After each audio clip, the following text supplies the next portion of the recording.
Hi, this is Mike Palushek of Princeton Satellite Systems.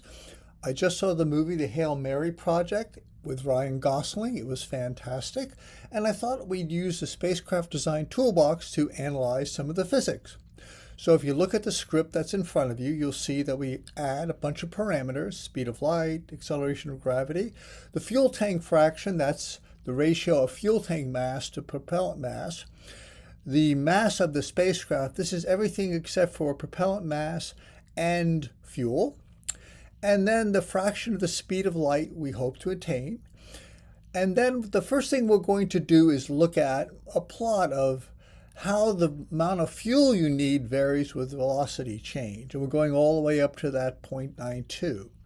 The specific impulse assumes that the astrophage propellant is a monopropellant and it turns into essentially a beam of photons. That's the fastest possible exhaust velocity you can get. So the first thing we do, we're going to run the script and we're going to see what we get. Now look at the plot. This shows you the fuel mass, the structural mass, which is actually the fuel tank mass, and the total mass as a function of a delta V. That's up to the 0.92, and we're giving the numbers in kilometers per second. So that's 0.92 of the speed of light. And you can see the payload fraction drops quite low, but not terribly. It's not a whole lot worse than a modern chemical rocket. And what we did when we ran the script, we also, in the bottom part of the script, we analyzed the movie itself. Now you notice we have a relativistic rocket mass function in the toolbox, and this accounts for the effect of special relativity. So the mass of the spacecraft actually increases. That's why we can't get to the speed of light. So the first thing we do is compute the fuel needed to decelerate. So at the end of the deceleration phase, we just have the rocket mass. That's at 100,000 kilograms.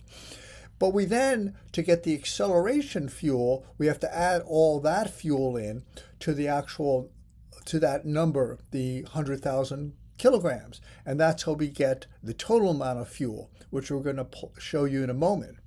The distance we want to go is 11.9 light years. We have to accelerate at 1g, and so that's what the next calculations do. And then we compute the total trip time. So let's look at the results from the script. So the time at 1g to reach 0.92c is 0.89 years, not unreasonable. We would then coast. The total trip duration is 13.75 years, and the total fuel is not unreasonable 2.474 times 10 to the 6 kilograms.